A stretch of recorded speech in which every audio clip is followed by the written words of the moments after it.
Ja netiek uzklausīti sarunā, tad Sabilas brīvprātīgie ugunsdzēsēji demonstratīvi ieslēdz skaņas signālu. Zīmīgi, ka ugunsdzēsēju auto novietots tieši pretī vecajam ugunsdzēsēju depo, no kura sirēnas nav dzirdamas jau vairāk kā gadu. Ideja radās tā, ka no 7. māja Talsu novada pašvaldība mums nav piešķīrusi telpas, kur viņi novietot, un tad mēs izdomājam, ka Sabilas centrā viņai būtu skaista garaža. Tas, ka telpas vēl aizvien nav atrastas, ugunsdzēsējus satrauc, jo tuvojas augstā sezona, tāpēc nepieciešama darbam piemērota vieta ar apsildi, lai autocisternā esošais ūdens nesasaltu un šļūtenes pēc darba varētu izžāvēt. Kas ir izdarīts? Šobrīd es gribu redzēt dokumentu, kurā telpā mēs tiekam iekšā, kurā brīdī no pulkstiem tikiem un tikiem ir vienošanās ar īpašnieku, var braukt pāri pa to zemi, tajā telpā jūs variet uz tik un tik laiku viņu nomāt. Nav. Tajā telpā tas pats nav atkal nekā konkrēti tukša salmu kūšana. Šobrīd mašīna atrodas pašvaldības ierādītajās pagaidu telpās, taču, lai auto tur novietotu pastāvīgi, ir virkne darbību, kas vēl jāpaveic.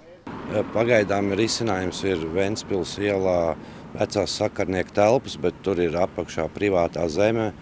Un novads vēl nav sakārtojis to piekļūšanu un nodevis biedrībai to telpu vai nomu. Noslēgts līgums var arī nebūt noslēgts līgums. Abos gadījumos viņam ir jāļauj piekļuvi un ir ministra kabineta noteikumi, kādu summu viņš var likt pašvaldībai par šo piespiedu nomu, bet viņš nevar nekādā gadījumā neaizlikt ciet, ne vēl kaut kādā veidā. Brīdī, kad brīvprātīgo ugunsdzēsēju biedrība bija vien idejas līmenī, bijusī Talsu novada pašvaldības priekšsēdētāja Eva Kārkliņa minēja, ka Sabilē ir iespējams pilotprojekts, taču tas vēl joprojām nav realizēts. Tāpat pašvaldība neatbalstīja ugunsdzēsējus ar transportu un aprīkojumu. Attiecībā uz transportu no iekšlietu ministrijas šeit ir divas lietas. Tad vajadzīgs ir, lai šis pilotprojekts tiešām tiktu pieņemts kā likums, vai arī ir otrs variants, ja tiek izdoti ministra kabineta noteikumus, kur pamatā pašvaldība varētu šo transportu pārņemt un tālāk jau nodot brīvprātīgiem. Pilsētas centra laukumā ik pa laikam pulcējās arī iedzīvotāji, kuri pauda, ka Sabilē tiek atņemts viss - policijas iecirknis, ugunsdzēsēji, tāpat sirds sāp par pārdoto ugunsdzēsēju depo ēku. No pašvaldības puses tas ir lielais fuj. Es uzskatu, ka telpa, kura ugunsdzēsējiem bija, nevajadzēja viņu pārdot vai izsolēt, nodot. Telpa bija liela, skaista, plaša. Pietikt vietas gan ugunsdzēsējiem, un varbūt, ka pat varēja vēl kaut ko ierīkot tur.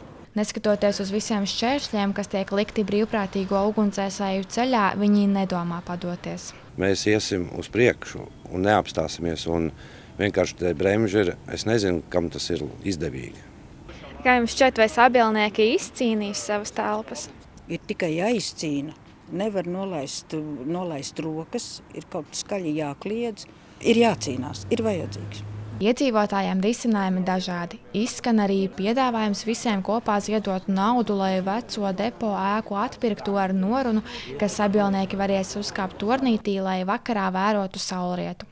Tikmēr pašvaldība sola virzīt jautājumu uz Finanšu komitejas sēdi, lai pēc tam jautājumu skatītu 26. septembra domas sēdē. Niceta Anna Stariņa, Arturs Reinholds, TV9 Pakalni.